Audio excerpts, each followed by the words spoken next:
Welcome to the Church Leaders Podcast, conversations with today's top ministry leaders to help you lead better every day. And now podcasting from scenic Colorado Springs, Colorado, here's your host, Jason Day. Welcome, friends, to the Church Leaders Podcast. We have another great episode for you. This week, Alan Briggs joined me here in the studio. Alan is a pastor, writer, coach, speaker, strategist, and so much more. He founded Stay Forth Designs to help leaders and teams get healthy and reach more impact. He's the founder and director of Frontline Church Planting, a team that coaches church planters, and he's the multiplying pastor at Vanguard Church. Alan has also written 4 books, and he's generously offering digital copies of his latest book, The Right Side Up Leader, to all of our Church Leaders listeners. Now, I just love it when guests want to bless our listeners. To get Alan's free ebook, The Right Side Up Leader, just text Right Side Up to 44222. That's just one word, no spaces, Right Side Up to 44222, and we'll send you that ebook. Now, on this week's episode, Alan and I discuss healthy leadership and what that truly looks like for us as pastors, how to live the abundant life and avoid some of the burnout that we are seeing all around us. We talk about navigating expectations, both those that others place on us and those we place on ourselves, and we provide practical insights to help you avoid overwhelm and really embrace abundant leadership. So please join me now in my conversation with Alan Briggs. Alan, welcome to Church Leaders Podcast. So good to have you with us. Thanks for having me. Looking forward to it. Yeah, man, it's pretty exciting. It's awesome because you live in town, right? And so we have bumped into each other a little bit. Just actually had coffee a couple of days ago or hung out at the coffee house. But it's so cool to have you in the studio with us here and just to be sharing from your heart. You have a very unique ministry, unique calling on your life as a pastor yourself, but then also this calling, you've been very engaged in mentoring and coaching and really speaking into the lives of pastors, church planters, and pastors of established churches. Super cool ministry. Absolutely love it. I love to hear your stories and hear your heart, and super excited for our listeners who, bunch of pastors, bunch of ministry leaders that we love. And I think our time together, our conversation is going to be very, very encouraging. So once again, thanks for hanging out with us, man. Yeah, looking forward to it. Hey, brother. Now, as you talk to pastors all across the country, as you're coaching, you're mentoring, and as a pastor yourself, what do you see is the greatest challenge that pastors are facing right now? I think just the word overwhelm. I think that the stress, the pace, the busyness, I think even the expectations. I mean, pastors today are supposed to be anything from theologian to inspirational speaker to counselor. I mean, the amount of things that are loaded on us accidentally by people who have maybe come from another church or who don't know what a pastor is or isn't supposed to be. It's crazy the amount of expectation that guys feel, the amount of pressure, the ability to produce. I mean, if you think about it, a content creator even, that each week I have to have something fresh. Yeah. To have something, of the Lord and creative, and Sunday's coming in the midst of all the rest that we have to do. Maybe that's marriage and kids and friendships. That would be enough right there. With all those other things. So I just, the word that I hear is just overwhelm, a general sense of overwhelm. Many times don't know how to get healthy, don't even know where to start down that road. And I'm just so burdened for that among ministry leaders. Yeah, let's dig in a little bit to, you said expectations. And we have both external expectations, right, as pastors oftentimes, and many of the expectations, and pastors, I want you to hear this, are unfair expectations. They're not necessarily people trying to be unfair, but they become unfair because you have so many. I mean, you're a person, as you said. You've got a family, likely. You've got life going on. You're helping to run the ministries of the church and help lead faithfully. You're preparing a message regularly. I mean, all of these pieces, and oftentimes those expectations sometimes are unfair. But again, the people aren't necessarily trying to be unfair in that, right? They're it's just what they think, their background, their thoughts of what it means to be a pastor. And so we have those kind of external expectations that come from our people. We also have some external expectations that might come from if we're part of a denomination or a ministry network. There tends to be some some other expectations tied in there. Sure. Right? Loaded, undefined, secret exactly. expectations. You don't really know what they are, but they're there. Until you miss them, really. Exactly. And so, but then there are the kind of the internal expectations. So the expectations we put on ourselves as we're launching into ministry. Oftentimes, we look and we imagine, because all of us as we launch into ministry, you think of all the wonderful, rewarding, exciting, the impact, all, that's what you're excited about in that call. And then reality tends to hit, right? So talk to us a little bit about, let's dig in a little more about expectations, not only the external, but the internal expectations. One of the most helpful things for me has been this phrase that frustration is always a product of expectations unmet. So if you're frustrated in anything in life, in any relationship in life, with my kids, with my wife, I have a different expectation than they do. So they haven't come out to the car as fast as I hoped so we could get to that event early, that in my mind I'd loaded that expectation on them. No wonder I'm frustrated at them. Many marriages are simply suffering from the sense of unmet because they were unexpressed expectations. And I think the same is true in ministry. All the time we need to be redefining and saying, what's my expectation? What expectation do you have of me? Whether that's from the lead pastor, if we're a second chair pastor or leader, and then getting to define some of those expectations to say, I am not available on Friday. That's my Sabbath. I'm going to go ahead and disappoint you now so I don't disappoint you later. And my favorite definition of a leader is someone who disappoints others at a rate they can handle. And so the easiest place to do it is at the beginning. So let's go ahead and disappoint them on the front end, and then our role is to educate, to say, you know what, I have this amount of kids. This is my desire in terms of what present looks like for them. My wife and I have date night close, on this night or about this night every week. This is something that we do. These are the hours that I'm committed to work very hard among our church community. These are some of the things that I do. But this is the day I'll never be available. This is what vacation looks like for me. When I get home at night, I give the phone to my wife, and I was talking to a leader the other day. He has his teenage daughter, lock it for him, and she has the code on his phone because that's how serious he is about being unavailable in the evenings. And so if the expectation is you're always available, well, that's not going to happen in that kind of guarding scenario. So I think it's just important to educate, because that education to me sounds a whole lot like discipleship. We're actually discipling them, saying, this is what matters to me. These are the priorities. Here's why. And unfortunately, when people fall on the wrong side of boundaries, they're not pumped about it. Like, cool, you shut me out of your life on Thursday nights. But that's a discipleship opportunity. Let me disappoint you now, because guess who's always available? Jesus. Right. And then to begin to teach the priesthood of all believers in the midst of teaching our own expectations on ourselves even. And I think the expectations, I work with church planners often, and so having those expectations, we generally look at what we saw somewhere else, what we read somewhere else, somebody else's stories. Right. So if we can really have that conversation, Jason, what are your expectations of this launch? I see it all the time. Most people think if you just announce it on a Sunday, the ministry is going to take off, and recently somebody said, well, I'd be happy if 40 people show up. From one announcement, that's incredible. I mean, what free stuff? Are you giving away free pizza boxes, or how are you going to get people in at that rate? And so sometimes our expectations actually have killed the event, ministry process, or church before it even launches. And we don't actually see what God is doing because we see what didn't happen. Yeah, that's good. I love that idea of kind of trying to establish expectations up front as much as possible. And as if anyone who's listening right now who is getting ready to plant a church or taking on a new ministry role, it's the ideal time to kind of do this. I remember my last church I met just after I'd been with the church, very briefly, probably in the first couple months. I met with the leadership team, the board, and I remember I had prepared for all of them a list of probably about 15 different common tasks that pastors do, right? From preparing and planning the sermon, to visiting with people, to, working on our outreach ministry, whatever it is. So just a list. I just came up with, a list of about 15 different things, and I gave a copy of that to everyone.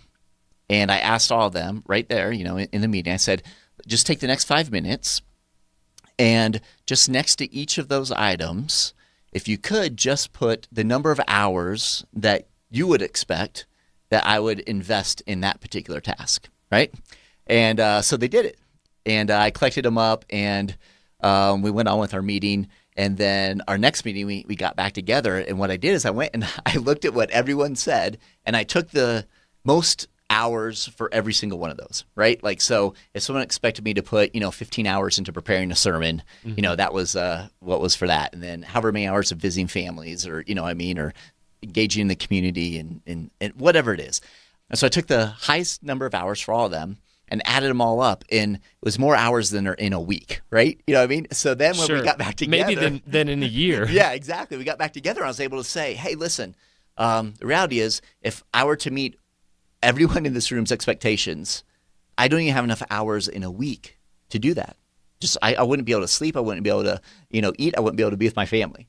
So, and it gave us a good opportunity to kind of talk through expectations and kind of help. And the cool thing was, it was, like you said, it was discipleship, because it was an opportunity for them to kind of reflect on their place in the church. You know what I mean? And where are some things that they can step into, how God's uniquely gifted them and called them. So really, really cool practical exercise that you could go through as a pastor to really kind of help navigate, because that's not always a fun conversation to have. Because you don't want to disappoint people. You never want to disappoint people. We didn't get into this quote-unquote business so we could go disappointing people. Exactly. But we have to at some point. I love that exercise because you're literally putting on paper what is ridiculous in our minds, that you could work that many hours, and yet we've got to get it out of our heads. And that's the first conversation. It's interesting. We say all the time that ministry is relational.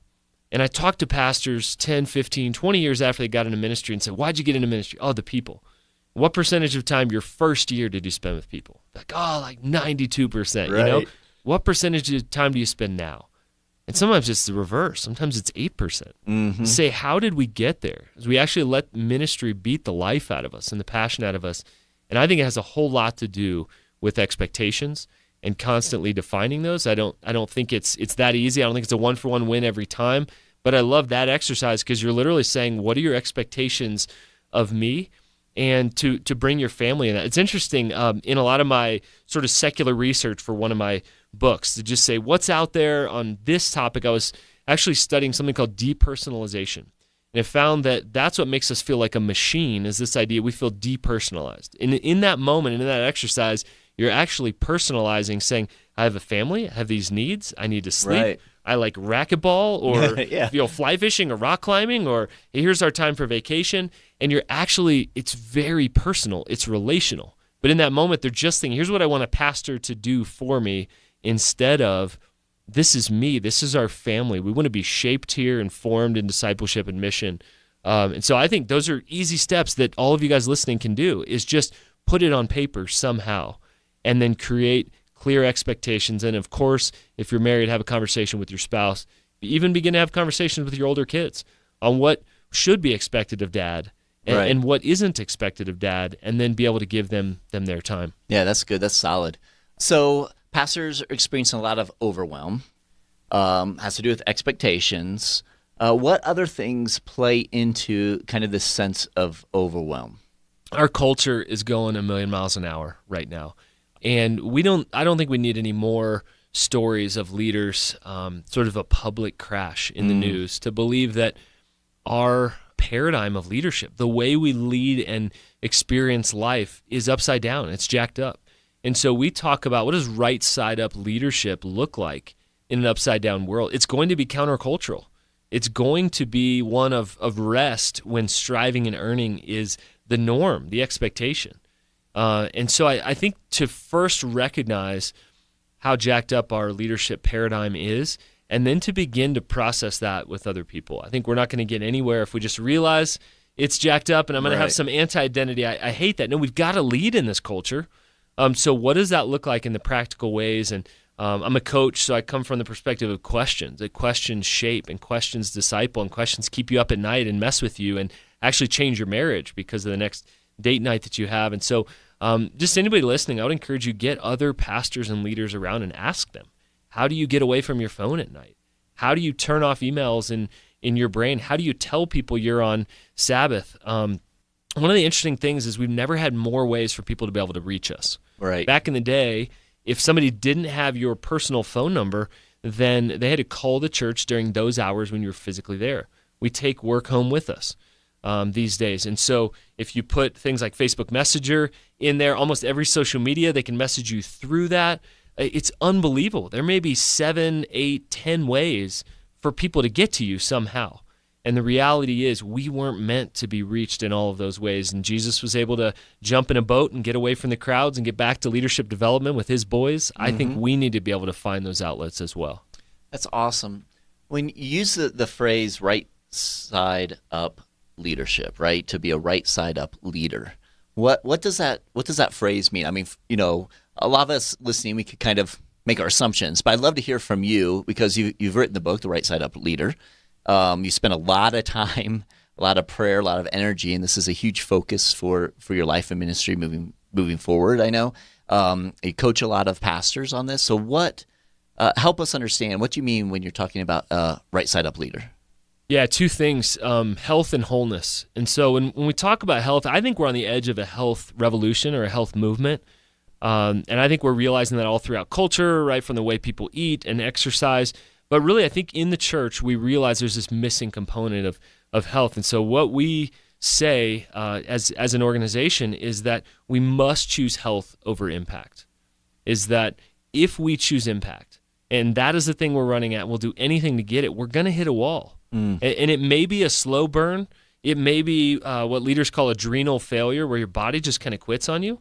Or it could be something scarier, something related to moral failure, or even your body's had enough, something like heart attack, to just say at some point your body's got to take a break and your mind has to take a break, and we're going to head in unhealthy ways to do that. And so health over impact, Ephesians 2:10, so simple. We're workmanship before we do works. That's good. And to define that our soul matters more than our role and to live that way.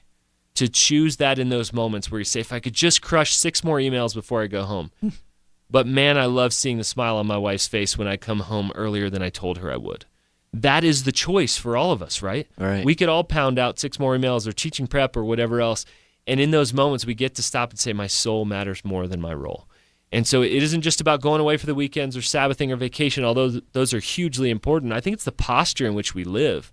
And so it embarrassingly can go all the way down to our poor theology, where we can sing good, good Father, but we can say, but he doesn't have gifts for me. That's for other people. Sabbath, but I got too much work to do here. But if God's spinning the world just fine on his finger without us, then that's an invitation to be human again and have limits and boundaries. And so it's health over impact. It's that identity first piece of that. It's workmanship before works, that God crafted us and created us as his before he invited us into stuff. But in the great plan that he has, he doesn't need us, but he chooses to use us. When we have that posture, we just function differently, right? We just lead out of a different posture or space. And so I think it starts with that. It's interesting, I'd get people reading my book and say, I'm doing this and I'm doing that, I'm doing everything you told us to do. But 5 minutes later, I find out they're about to burn out. They're alone, they're exhausted. And I say, well, stop doing it. Right. You need to take a break to tend to your soul. And so, the crash is devastating when we read those and see those. But I think what's even more devastating is the amount of people heading toward burnout and kind of the slow fade, just sort of falling out of love with their relationship with Jesus and their practices, falling out of love with their spouse, falling out of love with the church slowly. That slow fade is real. And that's what I get to coach a lot of leaders in the midst of. It's less restorative ministry, and it's more coming back to identity ministry. That's fascinating. It's interesting, Alan, as you're talking about that, pastors and kind of as they're kind of moving through that, one of the things I immediately thought of was, as pastors, I've said this multiple times, I'm sure you probably have, pretty much every pastor I know has said this, when a couple comes in basically saying, there's no hope for our marriage, we're kind of done, right? And one of the things that always strikes me is I would have loved to have been able to talk through this and pray through this with you, months ago, maybe years ago, right? Like, it's something, like you said, this kind of slow burn, and that happens in our relationships. But I love what you're talking about, in regard to us as pastors, it's that same thing. And we neglect kind of the awareness or the willingness to stop and slow down and say, hold on a second. It's the same thing that we wish our parishioners, the people that we love and care about, whenever they're struggling in their marriages, we're like, oh, why did you, slow down months ago and let's process and work through this. And yet we're guilty of, in our relationship with the church, just like pushing and plowing through and ignoring some of those signs, right? Some of those flags. What are some of the ways that as pastors right now, and those listening, ministry leaders, that they can kind of just pause, step back? What are some things that, maybe some questions even, that they need to reflect on right now? And maybe even as they're listening to this, just stopping their car, pulling off on the side of the road maybe even, and just saying, Lord, let me walk through some of these questions because we don't want to get to that point where we feel like there's no hope, right? Yeah, sure, absolutely. And then we get there, it's easy to blame it on the church, right? It's easy to make a blanket statement right. for things that say, like, we have a lot of agency or control, autonomy over our schedules. And so what's interesting, even working with church planters, is say, man, I can't wait. They exit an established church staff where they felt encumbered, and then they have the whole week, and they go, man, they end up sort of enslaving themselves in that schedule. While they had all the freedom and autonomy to do that. And so one of the greatest things about ministry in our schedules is we have a lot of freedom or autonomy. One of the worst things about ministry is we have a lot of freedom and autonomy. Exactly, and so right. To whom much is given, much is required. A lot of discernment is needed. And so, this is crazy, but one of the things that's bearing the most fruit in our coaching and consulting is literally having a grid for each day of life and having a different purpose for every day. And you guys listening are like, what? Are you kidding me? It's so simple. But when there's a different purpose for each day, we're not feeling the same on Monday when we're exhausted from that sermon. You may need to just go do more head work, email stuff. My heart is not yet sort of thawed or recovered from teaching, but Tuesday, I'm ready to go. So I block out 3 hours Tuesday morning to write, because that's a unique calling that I also have on my life. And to be able to take that time and say, most people have more control over their schedules than they think, but end up feeling enslaved to that. It's interesting. The State of Pastors is this 14,000 lead pastor study that Barna did, and it's the best research out there. I've been working with them and dreaming a little bit on how that could be applied to life. And one of the things they said is that pastors feel more fulfilled who have more action instead of reaction over their schedule. So words like counselor weren't greeted with the same excitement as words like coach. One is more reactive, the other is proactive. And that was a huge determiner in sort of the words that I think a lot of us are living as pastors in a reactive mentality. Say, whatever's thrown my way, I'll go do, instead of actually having a purpose, a plan, a grid for each week, each month, and each year. I'm encouraged. I hear a lot of pastors who say, hey, I take the month of July off, or I don't preach during these 4 weeks, and I bring in guests or whatever else to sort of let my heart thaw in that way. That sounds really intentional to me. Like that was something that you decided on. So I think that's a huge piece of that, is actually realizing that we can do this in a way that's more life-giving. And I think it's really, really practical, and that's why I love the idea of a coach, a mentor, somebody that's just going to say, when was the last time you did something fun? What's your favorite part about ministry that you get to do, Jason? Just tell me. What do you love doing? And then how often in your week do you get to do that? How are you making space for that? And being able to limit admin and things like that, because those need to happen at some point, but they shouldn't get our best time, our best energy. And the last thing I'd say, Wayne Cordero in his book Leading on Empty, he doesn't talk about time management. He talks about energy management. I actually have taken it another step up. We call it energy investment. Where are you investing your best energy instead of just letting your time leak out? And so just like our money, that time is not tangible until we put it on paper. And when we see that, then I literally can pray for that meeting, for that writing session, for that retreat with our pastoral team that's coming up, because it's on paper and we've prepared for it, versus this is going to be the same old rigmarole as I had last week. And so those would be just some really practical things, time tools. How are we investing our best energy? And when's the best time? Maybe you write your sermons Tuesday morning so that you have the whole week to be able to think about that and let it germinate and ruminate, and you're not up Saturday night worrying about it. It's already in the can, and you can really get on that kind of rhythm. That's good. I appreciate that. Let me push back a little bit here, because a lot of our listeners are pastors in smaller churches, because the majority of churches are smaller churches. Statistically, that's just the truth, right? We see a lot more about larger churches, but the reality is the majority of churches in North America are smaller churches. That's right. A lot of the pastors, they're wearing multiple hats. We've kind of talked about that. We're preparing a message. We're also, doing marital counseling. We're visiting with people. We're engaging in our community as much as we can. And some days we're the plumber, right? It's like, that's right. It's just the life.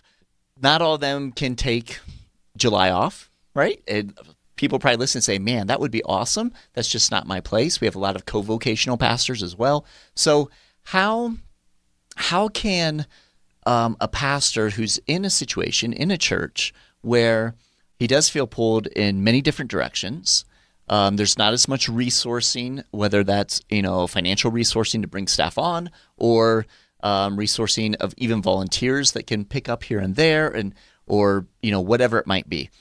How can a pastor in that situation begin to have these conversations that they need to have with the people within their church, the ministry leaders, the key leaders within their church, to help them begin to navigate this? Because I think one of the big fears from pastors is, well, a pastor is on 24/7.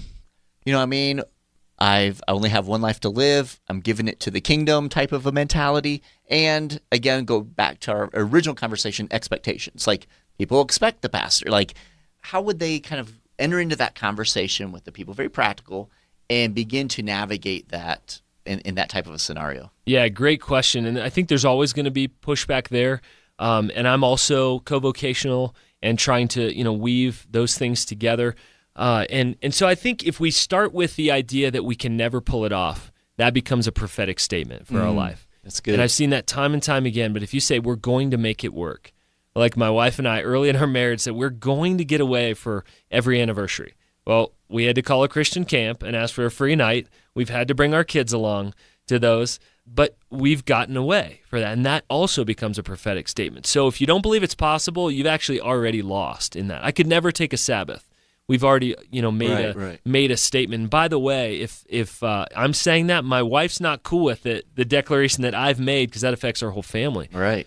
So you got to start somewhere. Is there one area that's dragging you down that you could raise one other person up to, or a team of people up to?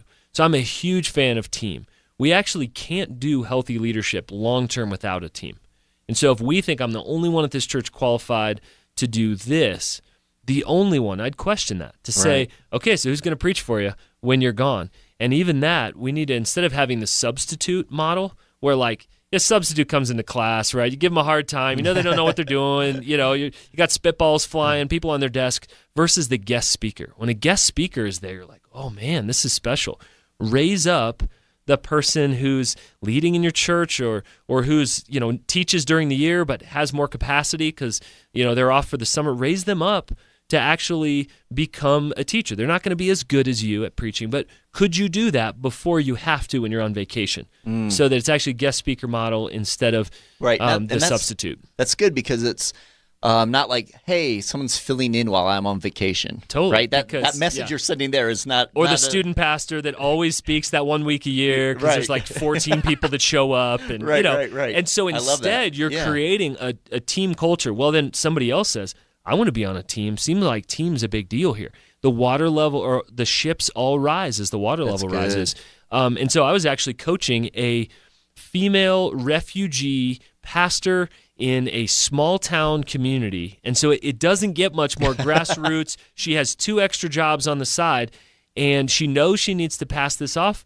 And I said, so when? When are you going to do it? Put a date on the calendar, because sometimes if we try and we develop, then she can't find the right people to lead that small group. Maybe something needs to die. Not all of God's kingdom dies if your small group dies, right? We can't kill the thing. It's the eternal organism or organization, if we will, that's existed and will continue to. And sometimes we just think we're way more important than that. To go like, I don't know, like maybe that was a great season for that group, but if the right leaders aren't present and I've had 3 months to develop them and nobody wants to lead it, we need to let it sit fallow. And we've done that with gardens before. As I've said, well, if there's nobody to be the point person on the community garden, then you know what? Maybe we just need to go a year without it. And that one person that sees it dead the next year goes, I would love to lead the community garden. And that's become my paradigm for ministry, to say, that's not a total loss. We'll just go to the grocery store to buy cucumbers next year. Right. And so I think that that's key, to see that it doesn't all rise and fall on us. There's really simple, practical ways that you can do that. And we all have weaknesses. Currently, I'm looking for administrative help. And so we're getting really crafty on how do we find some administrative help so I can put more and more of my time and energy in these different ways. We have to get tricky with it. Last thing I'd say is we think innovation comes from excess, but innovation comes from limits. And so when we have a little, the most innovative business people I've ever met are in third world countries, and they're working with something like chiclets, they're working with corn, they're working with, and saying, how can I take some corn and some fire and make money with it? That's what small church leaders and pastors have to do. And with that, we have boundaries in it. You can only work so much, but if you can only give a little bit in this, how innovative can we get? And then how much can we bring in team? And we see some pretty incredible things happen. And by the way, you'll enjoy it a whole lot more if there's team. That's awesome. That's so good. And we could sit and talk about this forever. We probably will. Let's get some more coffee and keep talking about it. Going. Hey, listen, before we take off here, I would love, I'm sure there are lots of people listening in, loving what you're saying. It's resonating, right? They're thinking, man, yes, I need to carve some things out in my life. I need to do some time blocking. I need to redefine some expectations. I know that you have lots of opportunities to talk with lots of pastors. You have a team that works alongside of you. If a pastor listening now wanted to connect with you or connect with your ministry or even, get the book, what's the best way for them to go about doing that? Yeah, just head to stayforth.com. So not go forth, but stay forth. And you can find everything there. We actually have for a time offered the Right Side Up ebook for free because we just want to get it into the hands of as many leaders as possible and the shareability on that. So stayforth.com, you can connect with me there and our team of other leaders, content producers, coaches. We'd love to serve you in some really practical way. That's awesome, brother. Well, Alan, I appreciate you coming by the studio today and hanging out with me. Love the conversation, and I know it's a conversation that you and I will continue in the coffee house, and hopefully we'll continue it here on the podcast at some point as well. Awesome. Thanks for having me. Love what you guys do. Keep up the good work. Such a great conversation with Alan Briggs. I hope that was meaningful for you and for your team. And don't forget, if you want to get Alan's book, The Right Side Up Leader, just text Right Side Up to 44222. And again, that's just one word, no spaces, Right Side Up to 44222, and we'll send you the ebook. I appreciate you taking the time to be with us on this week's episode. Every week, as we are putting the episodes together, we're thinking of you, our pastors and ministry leaders, and striving to provide insightful and inspiring interviews as you seek to grow as a kingdom leader. So we hope you're finding value from the Church Leaders podcast. And if so, we'd certainly appreciate you taking a few moments to head over to iTunes and leave us a review. Your positive reviews and ratings help other church leaders more easily find our podcasts so they too can benefit from these interviews. Again, we thank you in advance. And if you have any comments, any questions, suggestions, or ideas for guests, I would love to hear from you. You can send me an email to podcast@ChurchLeaders.com, or you can connect with me on Twitter. Finally, you can find this podcast as well as other great faith-based podcasts on the FaithPlay app. It's available for both Apple and Android, and so we encourage you to check that out as well.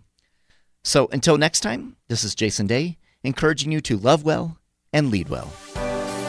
You've been listening to the Church Leaders Podcast. For articles, videos, and free resources that will help you lead better every day, visit our website at ChurchLeaders.com.